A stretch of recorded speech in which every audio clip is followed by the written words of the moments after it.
Hi, I'm just continuing on with different functions on the TM6. So today we're going to look at the cleaning function, and we'll just have a look at that. And I thought I'd just generally talk a little bit about cleaning your thermomix. So here we are from our home screen.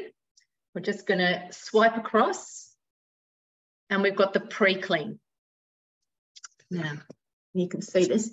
We've got a whole lot of different pre-clean options here to turn to. We don't need to set the time with this. The pre-clean that you select will actually work out what the duration of the clean is. But the closest to the top is the shortest clean. So the short clean is literally 2 minutes. Then you've got dough cleaning, and that's just, you know, made a pizza dough or whatever. I mean, you know, it's very easy to get that stuff off. Remembering that you can start off by using turbo, because that will flick off the rest of the dough from your blades.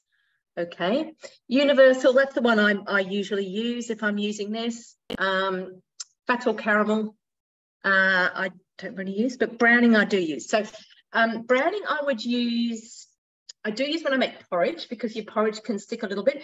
And just interesting fact, I find if you use plant-based milk in your porridge, it sticks far less than if you use dairy. Don't ask me why, but it does. And sometimes you need a little bit extra help with that. I don't know, I've got a scrubby somewhere. I can't find my scrubby, but we're going to go and have a look onto the mix shop and show you the different things that I use, and just show you a couple of things here as well.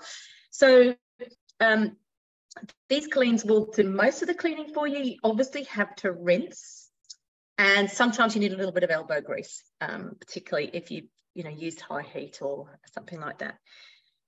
Now, at the top here, oh, you can't see that. In our little information thing, you can click on that, and it tells us more about this mode. But basically, anything up to the browning, you can use 1 drop of dishwashing liquid, okay? No more, because you're going to get froth.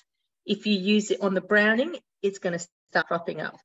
So when you're using the browning mode, you use 50 mils or 50 grams of white vinegar instead. All right, so that's using that. I love that function.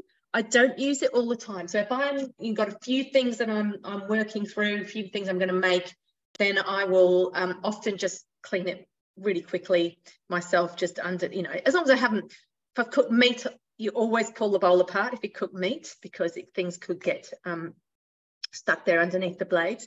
But apart from that, honestly, a good whoosh around with some water and your brush. Now I'm just going to grab my brush.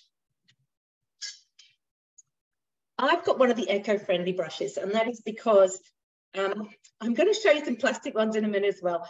But this is an option on the mix shop. It is more expensive than the plastic brushes. And I do know with the plastic brushes, I haven't tried it with this. I rinse it out and I sit it in my cutlery drainer so that it gets a chance to dry out, okay? But I do know with the plastic ones, you can put them in the dishwasher. But as usual, my concern with plastic is the length of time it takes to decompose, if it does. I mean, we're told 1,000 years. I don't quite know how that's worked, because we haven't had plastic for 1,000 years, but that's obviously something that people worked out. So I would love it if you were to choose this brush. Okay, it's a bamboo brush, and it works just as well as the others. Having said that, I do have this brush.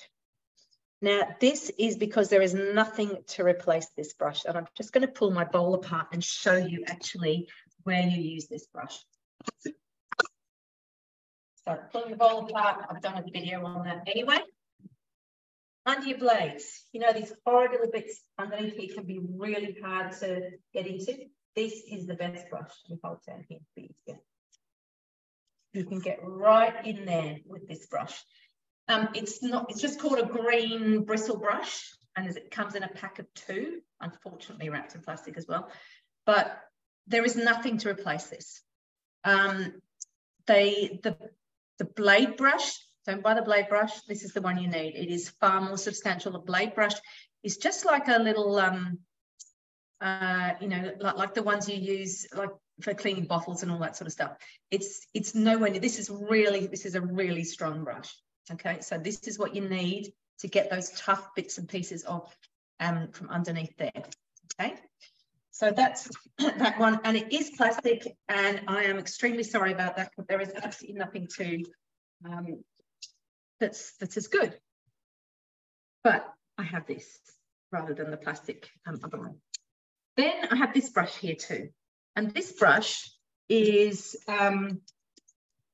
great for just dusting off like here. It's also really good in here, and so this is very soft. This is a bit stiffer, but you can use it absolutely to do all this. You can use it in here, these brushes in here, to clean that out as well. And it's also really good for dusting around, a few things falling out of there, dusting around your dial here, okay? So those are the things that I generally use, and I do sometimes use a scrubby. So I'm just going to go onto the mix shop.